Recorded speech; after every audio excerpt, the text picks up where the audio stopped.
पार्वती बघा, queen cups, Parvati, Lakshmi, तुमची सरस्वती, कुलदेवत असेल याच्यामध्ये तुमची, आणि काली माता. हे बघा सगळ्या देवींची ब्लेसिंग. म्हणजे आज देवी दुर्गा नवरात्र संपते तर देवीने तुम्हाला किती सुंदर ब्लेसिंग दिली आहे बघा.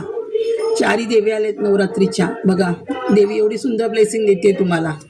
क्वीनच जा, क्वीन म्हणजे तुम्हाला क्वीन बनवते देवी तुम्हाला, म्हणजे सगळ्या मॅनिफेस्टेशन पूर्ण करते. बघा क्वीन ऑफ पेंटिक म्हणजे लक्ष्मी बघा भरपूर येते. आणि जे बघा जिथे लक्ष्मी आहे ना तिथे नारायण पण येतोय. बघा लक्ष्मी नारायण दोघं पण तुमच्या सोबत येतात घरात, लक्ष्मी नारायण. बघा क्वीनची एनर्जी. आणि इथे काली माता, म्हणजे काली माता आली, म्हणजे काली माता आली म्हणजे सगळं घरातली निगेटिव्ह एनर्जी पण तुमच्या घरातली दूर होऊ शकते. बघा हा निगेटिव्ह आहे म्हणजे तुमच्या घरात डेव्हिल एनर्जी आहे, म्हणजे काय वास्तुदोष आहे किंवा घरात पितृदोष आहे. हे बघा ब्लॅक मॅजिक आहे काय, सगळं काय असेल तुमच्या. तर देवी उद्या जाईल तेव्हा तुमच्या घरातलं घेऊन जाईल ब्लॅक मॅजिक, त्या राक्षसाला घेऊन जाईल देवी मा. म्हणजे तुमच्या मागचं सगळं संकट घेऊन जाते दुर्गा देवी. बघा हे बघा म्हणजे तुम्हाला एवढं नॉलेज देणार तुमचं हार्ट चक्र ओपन करते, पावन चक्र ओपन होते, तुमच्या जीवनात बॅलन्स आणते. तुमच्या जीवनामध्ये देवाचं भरपूर बघा. इथे सूर्य, म्हणजे इथे सूर्य पण आहे, सूर्याची पण ब्लेसिंग मिळते तुम्हाला. इथे पाणी वॉटर आहे, वॉटर म्हणजे चंद्र, म्हणजे चंद्राची पण ब्लेसिंग आली, म्हणजे बॅलन्सिंग होते. पाणी असताना हिल, पाण्याशी तुम्ही हिलिंग होता, पाण्यावर तुमची हिलिंग होईल. म्हणजे पाणी म्हणजे चंद्र, म्हणजे चंद्र तुमचा मजबूत होऊ शकतो, तुमची पाण्यावर हिलिंग झाली तर एक बॅलन्सिंग येते तुमच्या आयुष्यात.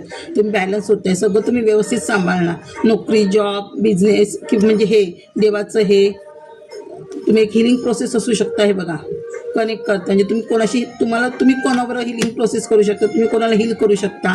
हे बघा ह्या टेम्परेसची एनर्जी ताणते, म्हणजे तुमचा हार्ट चक्र पण ओपन होतं आहे. ह्या एम्प्रेसची एनर्जी ताणते म्हणजे तुम्ही कोणावर तरी तुम्ही कोणाला हिलिंग करू शकता, तुम्ही गुरुच्या भूमिकेत येऊ शकता. असं तुम्ही कोणाला हिल करत असाल. हे बघा 3 नंबर हा बघ गुरुचं काळ, हे 3 नंबर गुरुचं काळ, म्हणजे तुमचं किती गुरु प्रबळ होतं. गुरु प्रबळ असलं की आपल्या आयुष्यात सगळ्या गोष्टी येतात, हे लक्षात ठेवा. हे 2 नंबर चंद्राचं काळ, चंद्र पण चांगला होतोय तुमचा. हे देवळाचं काळ, म्हणजे वेगळं तुम्ही आज गुरुवार आहे, काल अष्टमी होती, आज तुम्ही कदाचित देवळात जाऊन याल. मी देवळात जाऊन आली म्हणून हे कदाचित काळ आलं असेल. मी देवळात जाऊन आली, देवीची पण पूजा केली आणि स्वामींच्या मठात पण गेलेली. हे बघा देवळाचं काळ, देवळात जा. हे बघा म्हणजे तुम्ही आता ह्या सगळ्या चांगल्या गोष्टी होणार आहे तुमच्या आयुष्यात ना. लक्ष्मी सेलिब्रेशन आणते, तुम्ही सेलिब्रेट करताय, म्हणजे तुम्हाला देवी काहीतरी तुम्हाला नेमफेम देते. नेमफेम देणार देवी तुम्हाला, काहीतरी नेमफेम देते देवी तुम्हाला. हे सेलिब्रेशन, हे पण सेलिब्रेशनचं कार्ड आहे बहुतेक. हे क्वीन ऑफ कप्स म्हणजे देवी तुम्हाला एक सेलिब्रेशन देते. तुम्ही नेमफेम कधी यूट्यूबवर असेल तर तुम्हाला नेमफेम मिळेल. कदाचित तुमचं चॅनल ग्रो होत असेल, यूट्यूब चॅनल, त्याच्या म्हणजे हे देत असेल. हे बघा हे शनीचं कार्ड, म्हणजे काली माता आले म्हणजे शनी पण आला.